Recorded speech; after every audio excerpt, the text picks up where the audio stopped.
A very good morning, students. Today we will just go through a very short experiment which you have performed. Okay, so that experiment is Mosher's ergograph.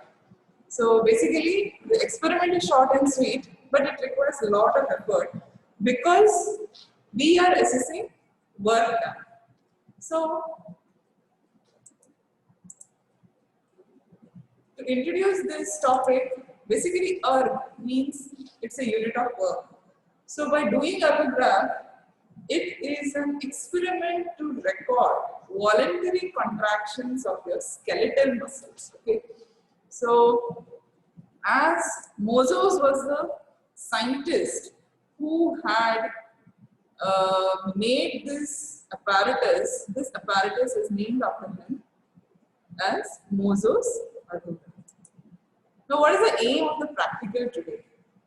So, obviously, we are assessing work. So, is it just seeing how much work is done? We have to measure in quantity, not just quality.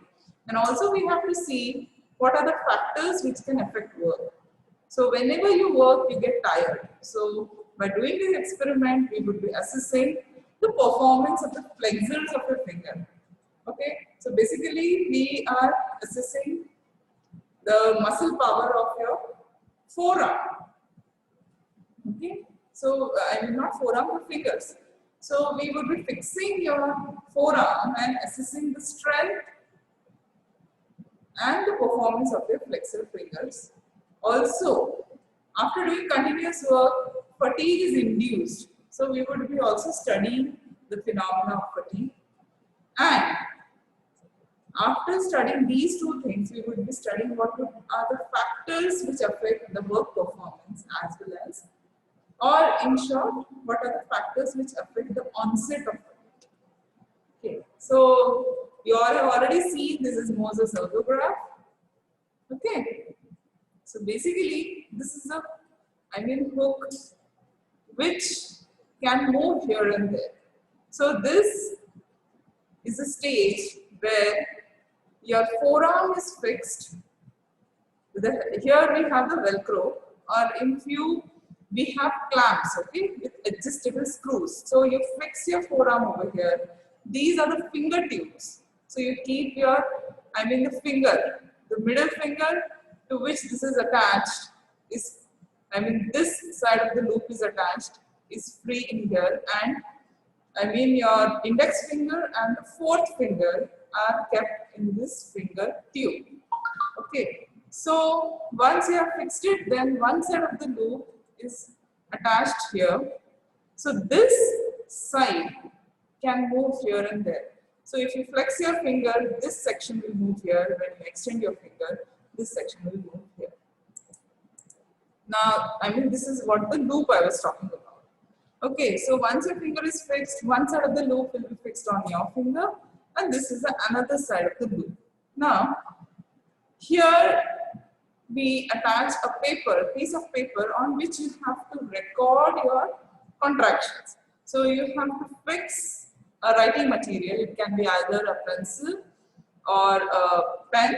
Okay, so before you put your fingers and adjust the whole setting, you first try to move like this sideways to see whether the recording is done properly or not.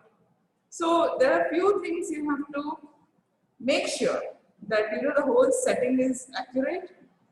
Once you put the pen, you have to fix the pen or pencil perfectly so that the moment this portion moves, it gives you a perfect record, because you are supposed to analyze these recordings for calculations.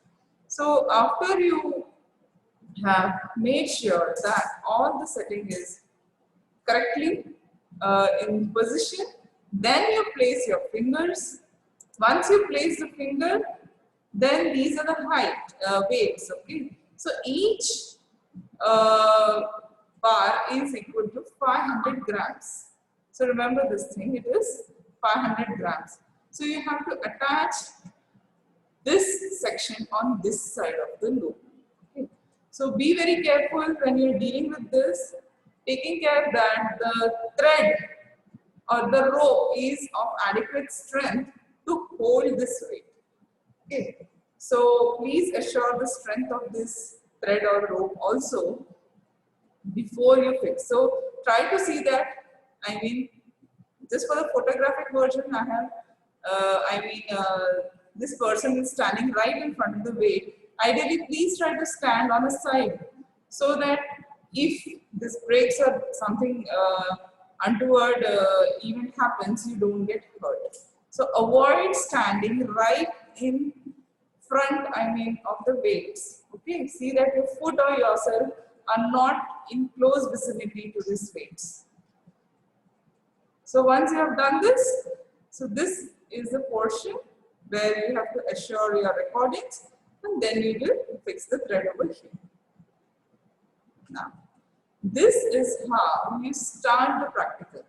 So just try to see here. This is how you will assist the fix the loop on the finger, and the finger will keep moving here and there, which will move this section. Okay, and this is how the weight is there. So on a trial basis, first take few record of the contractions, and then you start the actual thing. So instructing the person is very, very important. You have to first be confident yourself, and then you have to make sure that the subject follows your instruction very well. So give him proper instructions, or show him what we are expecting. That is, what we want is, once the weight is put, he is just supposed to flex and extend his fingers. So that's it.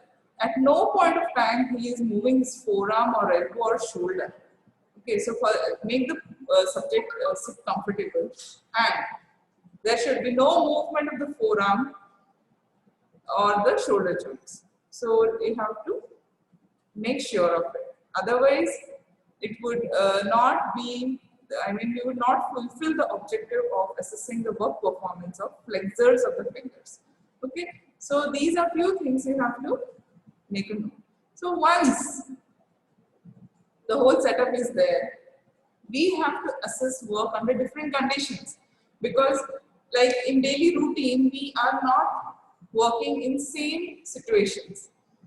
Example, continuous work. Once you start, you continuously perform till the end point. Second is, you have done continuous work, you take rest, and then suddenly there is a motivation to continue the work. So that is another setup. Third is intermittent work. Means you do work for some time, take a break of 10 minutes. Again, you resume your work, then take a break of 10 minutes. Then. So this is another condition where the work performance can be measured. Fourth is venous occlusion. So now for venous occlusion, we have to know what is the systolic and the diastolic pressure of the person. So along with Moses-Awood-Graf, what we need is BP apparatus or your sphygmomanometer. So what we do is, we'll tie a cuff, measure his systolic as well as the diastolic blood pressure, and then you raise your cuff slightly 10 to 20 mm above the diastolic blood pressure to assess work after venous occlusion. And for arterial occlusion, you have to raise the blood pressure to 20 millimeters of mercury above his systolic blood pressure, so that the arterial occlusion occurs, and then he does the work. So these are the 5 conditions. Ideally, we are supposed to take readings under ergograph, and if your apparatus, everything is perfect, you can easily do the practical. So this is an example of continuous work. Now see, you have already seen these type of recordings previously. So this is, each wave, it represents a flexion and a contraction of the finger. So this is how we are seeing. Okay, so you see that initially the amplitude of the contractions are more as compared to the towards the end. Okay, so this is how we look for continuous work, and here there is abrupt stoppage. So maybe the subject has undergone fatigue, he is tired, and he has stopped working. Okay, so this is continuous work. So this is how we see. Now next is continuous work followed by motivation. And here the subject is doing work, he is tired and exhausted. After that, you see that he is not performing work, and then you motivate and you cheer him, motivate him to continue the work. So these are few recordings you would get after motivating the person. So motivation usually helps the person to continue to work in spite of the feeling of getting tired. So here you see, after the subject is motivated, we do get some amount of work performance. Okay, so this is what usually happens in exams. You are tired, but still you are like, please continue to write something so that you can get some more marks. Please do attempt those questions, even if you can't write the whole answer, at least try to write a few lines. So this is an example of motivation. So this is what it is: continuous work followed by motivation. Okay, so motivation also, if you see the amplitude, they are not as big as the start of the practical. They are quite smaller ones. Now coming to intermittent work. So here what we do is we ask the subject to do the practical for 5 minutes and take a break of 5 minutes. Okay. Excuse me. Then again perform for 5 minutes, take a break of 5 minutes. Then again perform till he gets exhausted. Okay. So this is a kind of intermittent work. Means a phase of work followed by rest, again work followed by rest. Okay. So it is just, it depends on you how much phases of intermittent work you want. It could be in 3 phases, 4 phases, 2 phases, whatever it is. But if you see the work performance, here you see the number of contractions, they are quite good height, amplitude. After rest, again you see they are of similar type. And it means that after rest, the muscle is able to perform with the same intensity as the previous one. And again after rest, you see the contractions are there. And when he is allowed to continue to work, the fatigue is induced, so the amplitude of the contractions are getting reduced gradually. Okay, so this is a type of intermittent work. But if you see the amount of work done, it is quite more than that of continuous work. So if you give rest intermittently during work, it enhances the productivity. It means you get more work done by the subject, and hence the productivity of the individual increases when you introduce rest between work. That's why you have breaks during your lecture hours, you have lunch break, all those things. So it is not only to eat food, but also to give rest to your neurons. Okay. Now coming to blood supply alteration condition. Here we are trying to record work after venous occlusion. Means the same setting, fixing the forearm, everything.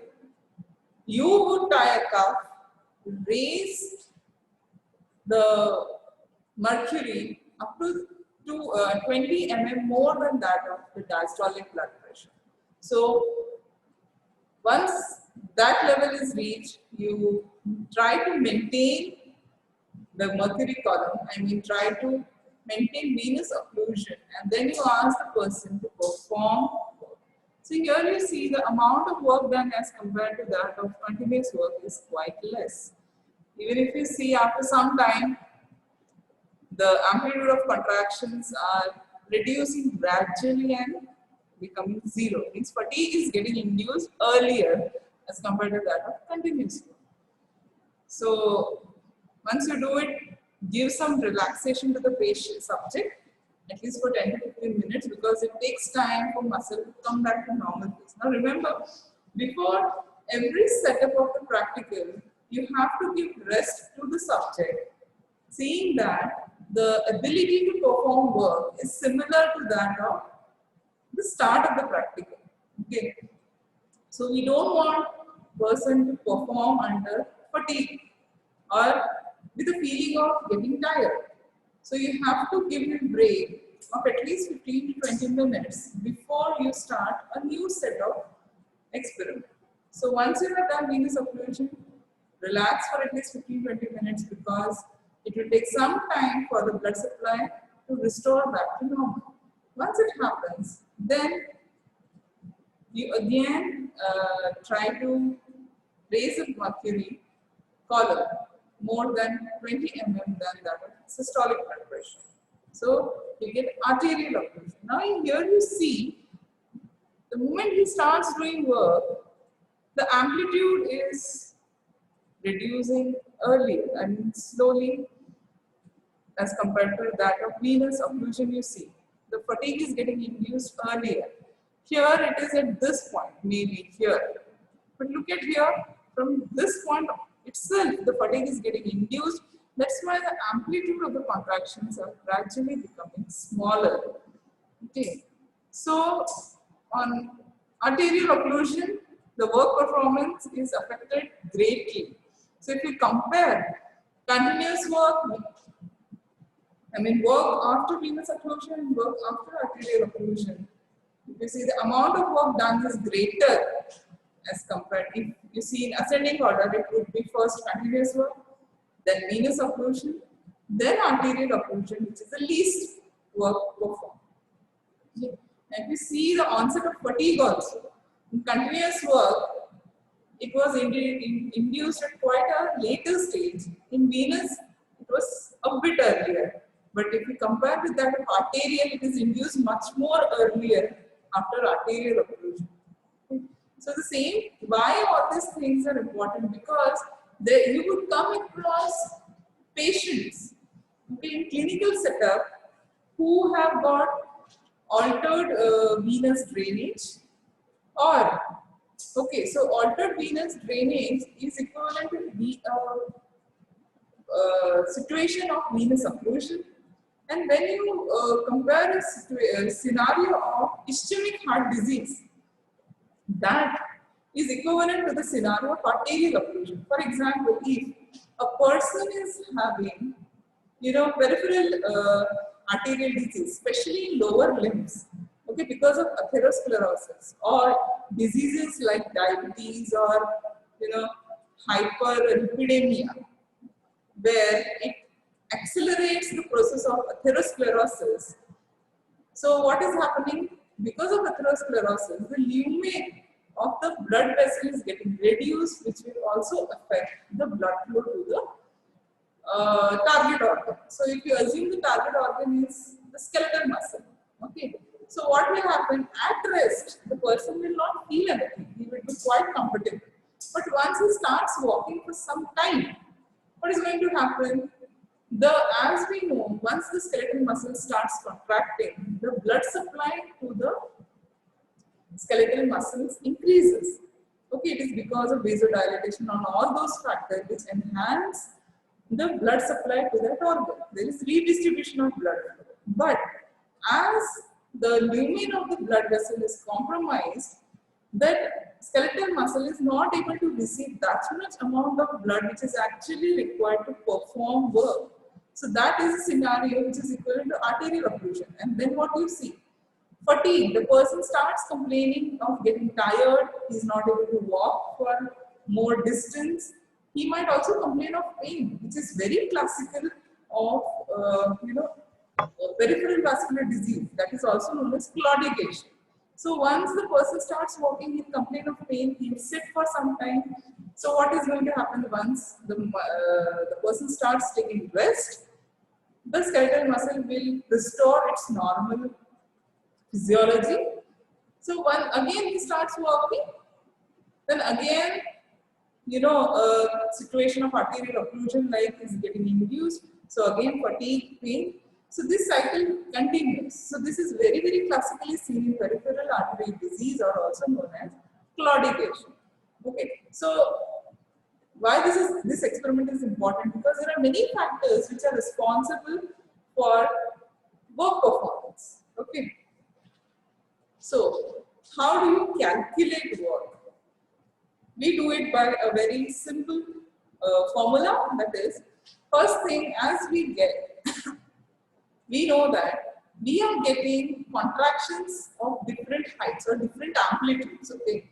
So we need to get an average height of all the contractions. So how do you get it?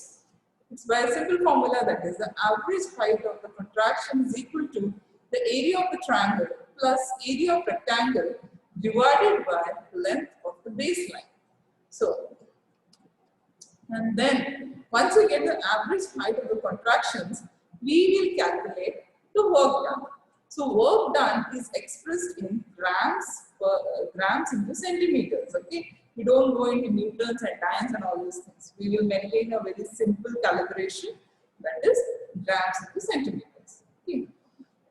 So how do we calculate work done? It is equal to weight in grams into the average height of contractions, which you will get by using this formula, into the number of contractions. So we'll take an example of it. So presume we have got this graph. So how do we do it? So first thing is we have to define few dimensions. Okay. So we have to define a rectangle and a triangle over here. So look over here. This is a point where the waves are gradually, the amplitude of each wave is gradually reducing. So we can choose this demarcation over here. Okay. So once we have chosen this demarcation, then if you break this figure, you get a rectangle over here and a triangle over here. So now from this point, from the start till this demarcation is A, or you can also take it as a length of the rectangle. From this point to this point, we can mark it as B, or the height or width of the rectangle. Okay. Now from this demarcation point to this, you take it as C. From here you take it as D. Okay. So if you want to calculate the length of the base, okay, so length of the base is from this point to this point. So it will be A plus D. Okay, so height of the triangle is equal to B. So if you want to see the area of the triangle, the simple formula is half into base into height. So if you substitute base over here, it would be D. Okay, height would be actually B, not C. Okay, so it's a typo error. So take it as B. Now, area of the rectangle would be equal to length into width, that is equal to A into B. Now, for example, now take a calculation over here. Okay, so if you see your A is 6 centimeters, B, this is just for a rough thing. So you have to use your scale to measure these dimensions over here. So A is 6, B is 4, D is 10, and C is 12. So once we substitute here, okay, so this should actually be B over here. Luckily, I have substituted the correct one. So if you take, it would be half into 10 into 4 centimeters, that is equal to 20. Okay, so 20 millimeters square. So that is the area of the triangle. And if you substitute the area of the rectangle, we get A into B, that is 6 into 4 is equal to 24. Now, next we go the average height of the contraction. So I will tell again, the average height of the contraction is equal to area of the triangle plus area of rectangle divided by the length of the base. Now here we have got the area of the triangle as 20. In calculation of area of rectangle we got 24. So I have substituted here. Now if you go for the length of the base is equal to A plus D. So that is 6 plus 10. So once we substitute all these things, we get the average height of the contraction as 2.75 centimeters. Okay, so it is a very simple thing. I know you all are very perfect in maths. So So a simple mathematical calculation with substitution would give you the average height of contraction. So once you get this, now let us see. The ultimate aim is to get the work done. So for example, we have recorded this graph using a weight of 2 kgs, or for example keeping the 4 bars. Okay, I'm just giving an example. So 2 kgs is equal to 2000 grams. So take the weight as 2000 grams. Average height we have already calculated as 2.75 centimeters. Okay, it should be cm. And on counting, and in the tip of all the contractions, I got it as 45. So substituting all these values in this formula of work done, that is weight in grams into average height of contractions into number of contractions, means 2000. Okay, that is the weight. Average height of contraction, we got it as 2.75 into 45, which is the number of contractions. So on doing this big calculation, I got a big figure, that is 2,47,500 grams centimeters. So children, just stop here. That is what we want.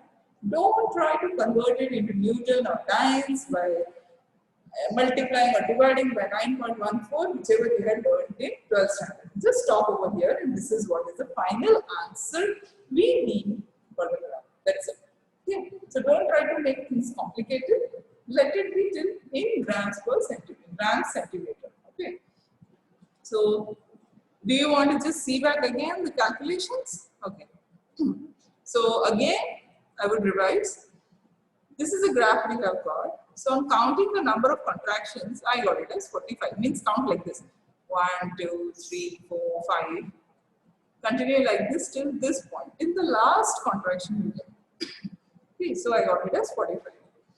Now, we have to demarcate a point where the height of the amplitudes are gradually reducing. So I have taken over here. Okay, so this section is rectangle and this section is a triangle. Okay, so we have to calculate the area as area of the triangle plus area of rectangle, which will give you the average height of the contractions. Okay, so area of the triangle would be half into 10 centimeters into 4 centimeters, because base into half into base into height is the formula for area of triangle. So that would be half into 10 into 4, by which we got it as 20. Okay, now we have to calculate area of rectangle. Now area of rectangle would be length into width. So length, you can take it as 6, width into 4.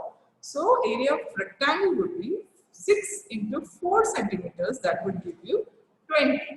Okay, so on putting the average height, we get it as 20 plus 24 divided by length of the base. So length of the base is from this point to this point. So this would be equal to A plus B. So it is 6 plus 10, that is 16. So on dividing 44 by 16, we get it as 2.75 centimeters. Okay, so this bit, is a bit confusing, but there is nothing to get confused. It is very simple. Okay, so use your basics of math and you can do it very easily. So this is how we go for calculating the average height of contraction. So once we have got it, then we have to substitute weight and the number of contractions. So presuming we have used 2 kgs, you will convert those 2 kgs in grams. So the work done is equal to weight in grams into average height of contraction into number of contractions. So on substituting, we get it as 2,47,500. So children, I'm not sure whether whether it will be just a graph kept or the whole practical to be performed, because performing Moses servo graph is one of the competency. So as the number of experiments in view of corona may get, for example, PEFR or spirometry, which the tube and all have to be kept in mouth. Maybe we have to keep it aside because of this corona pandemic. This practical may be a part of main human experiment. So please focus on this practical, because anyways, while doing this practical, we can easily maintain social distancing and all those things. So this practical can be one of the compulsory experiment. Okay, so please focus on this.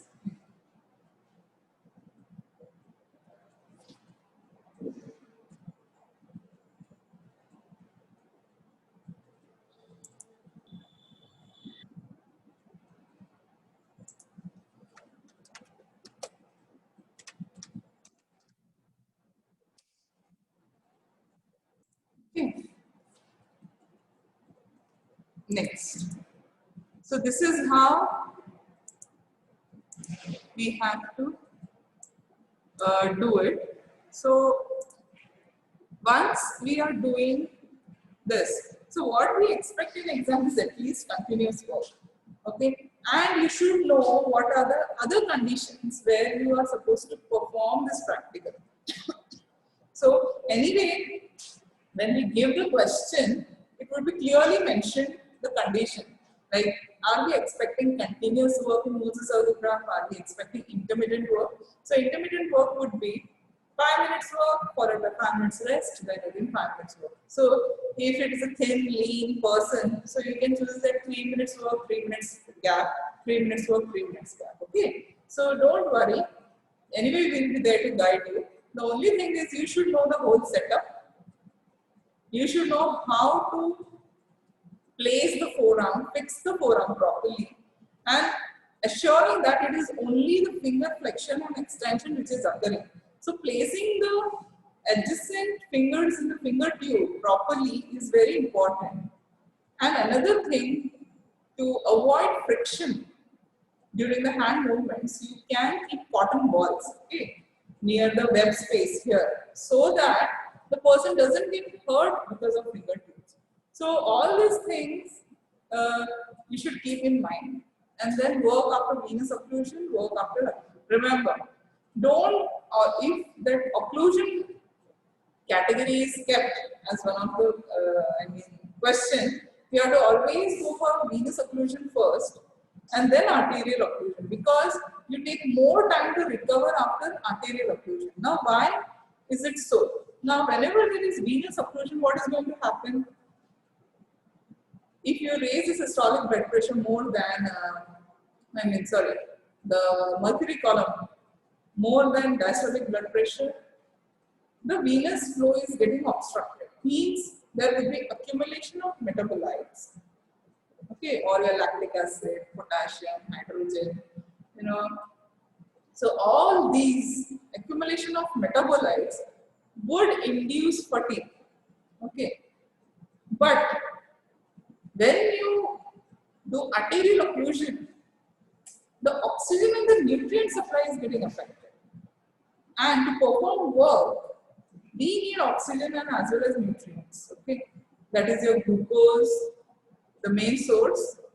So if that nutrient supply is getting affected, obviously there would be depletion of ATP, okay, energy, which is important for the excitation contraction coupling. So the work performance is affected more after arterial occlusion as compared to that of venous occlusion. And next is motivation.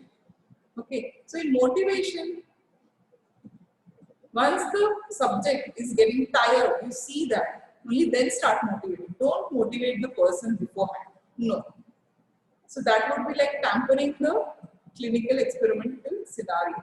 So once the fatigue is getting induced and the amplitudes are becoming very minimal, then you have to motivate the person and get work done, so that you get few more contractions.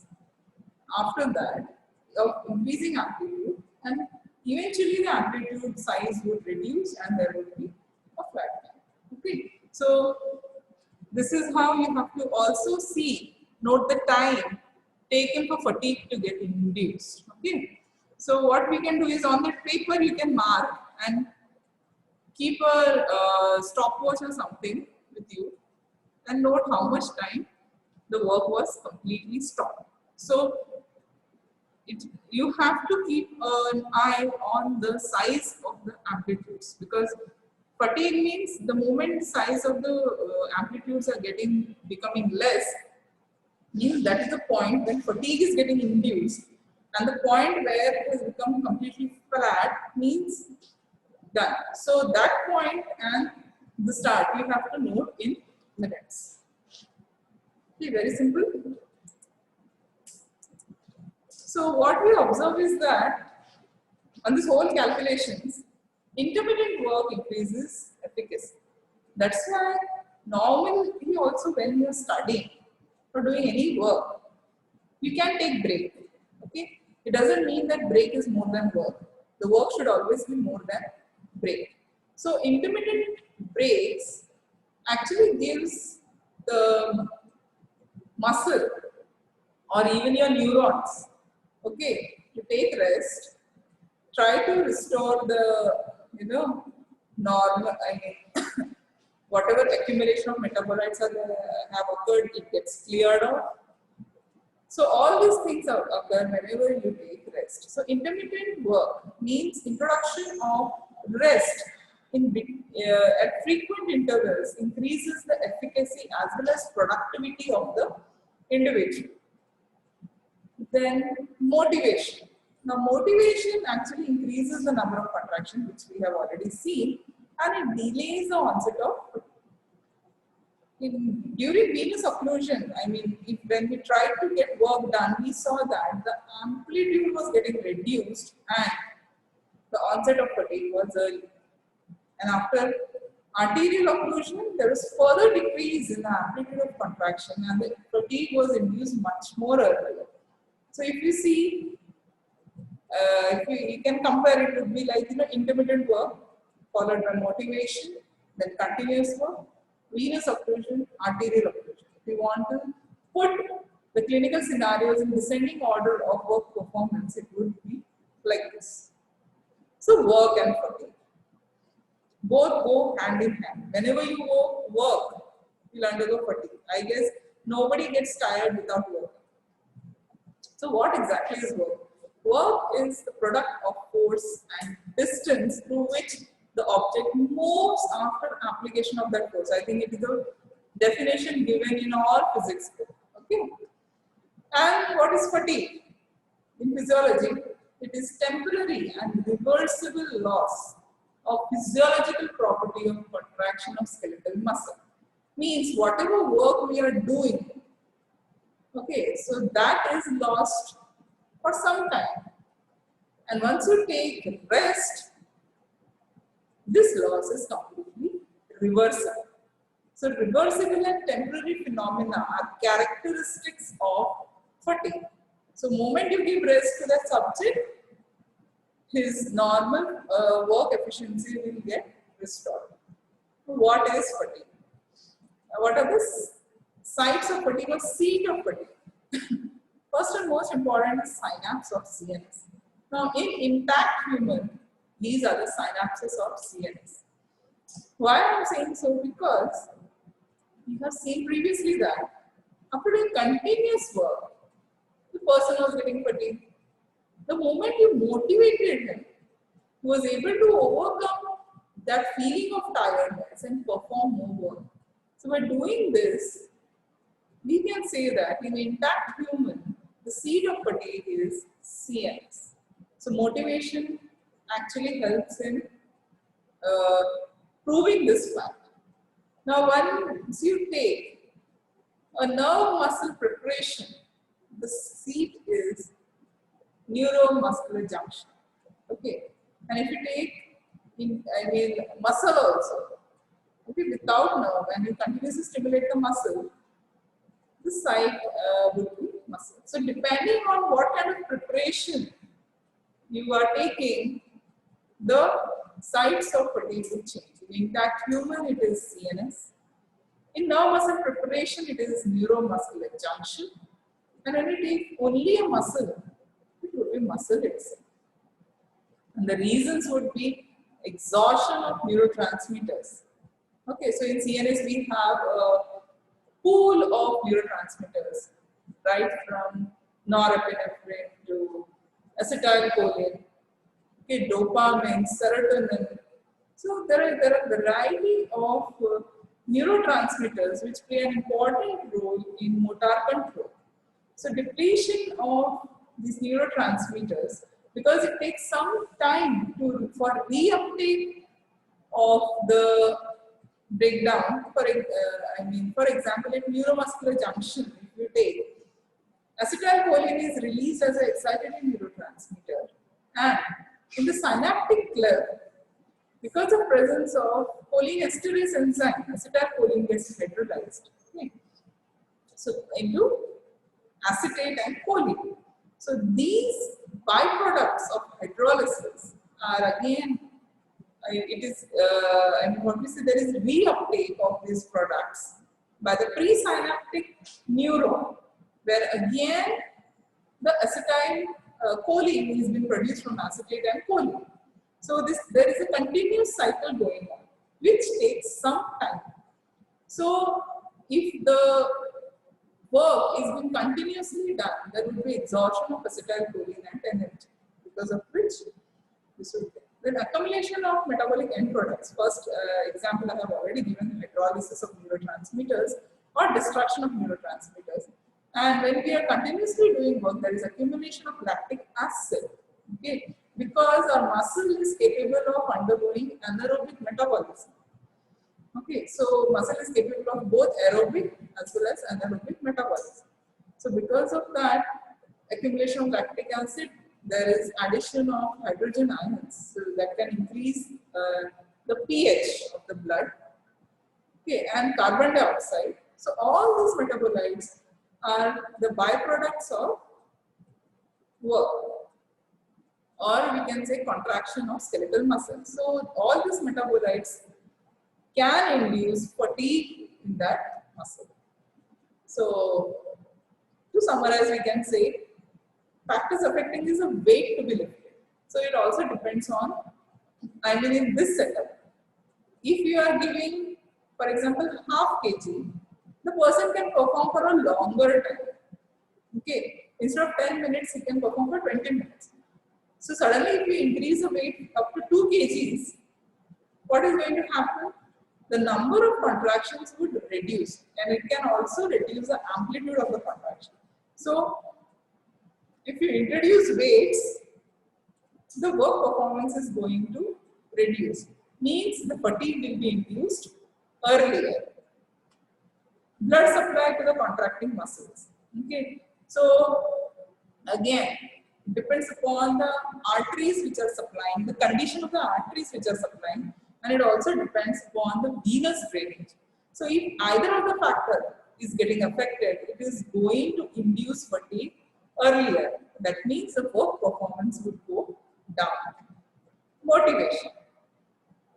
If you motivate a person, of course the work performance would increase. Training.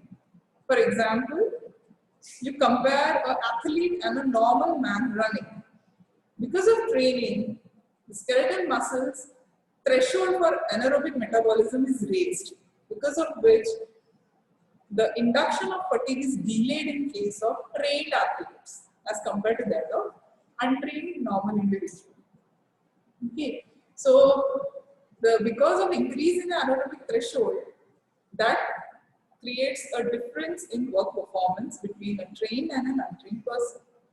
And of course, the environmental factors, that is temperature and humidity. So whenever there is increase in temperature and or the humidity, there is increased sweating.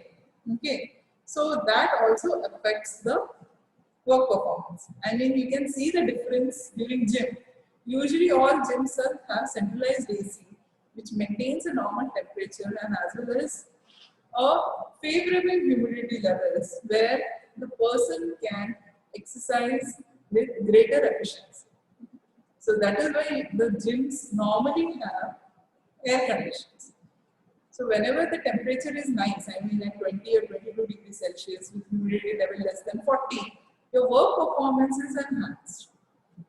And on contrast to that, If you start exercising in a hot summer climate, in your room, which is non-AC at a temperature of 48 with humidity level of 70, automatically you will be getting exhausted earlier. So these are the different factors which affect the onset of fatigue and the work performance. So thank you for your patient listening. I hope this practical would help in improving your work performance during exams. Of course, in exams, we are not going to give you break. You have to perform continuously for 3 hours writing. So the only thing which can help you during exams is training. If your hands are trained to write continuously for 3 hours, of course, that will not induce fatigue in your hands and you can write. What I have observed is you are not writing up to the mark first thing. Either you are getting tired after 2 hours or maybe you are writing more irrelevant points as compared to what is required. So time management and writing practice can only help you to finish your theory papers. So my sincere suggestion is, along reading is okay. You must have at least read it 3 to 4 times. Where you are deficient is writing. So you have to practice writing papers. Reading is not going to help you. Only reading, of course, is not going to help you. You have to practice writing, which I have been insisting to most of my students. So now it is a sincere suggestion to all the students that you have to practice writing. Writing can only train your forearm muscles as well as the muscles of the wrist to continue for 3 hours. Otherwise, at the end of 1 hour itself, your hands will start getting cramps and pain and everything. So, in spite if you know the answers, you won't be able to write properly. So, please at least write for 3 to 4 hours daily so that you develop that habit. And handwriting, please focus on that. Because it is digital ones, people who cannot write eligible, it is very difficult to read what is written. It is not only for this exam, but remember all your university papers are also checked digitally. So if your handwriting is not good, it will be really difficult for the examiner to make out what you have written. Is it clear? So these are few tips you have to work on. I don't know when it would be, but of course you have to write the university exam one day or the other. So please practice writing in a legible handwriting. Okay, that is very important because it is not just this internal papers, but all the university papers are also going to be checked digitally only. So continue studying without getting fatigued and take care, people. Thank you very much for your patient listening.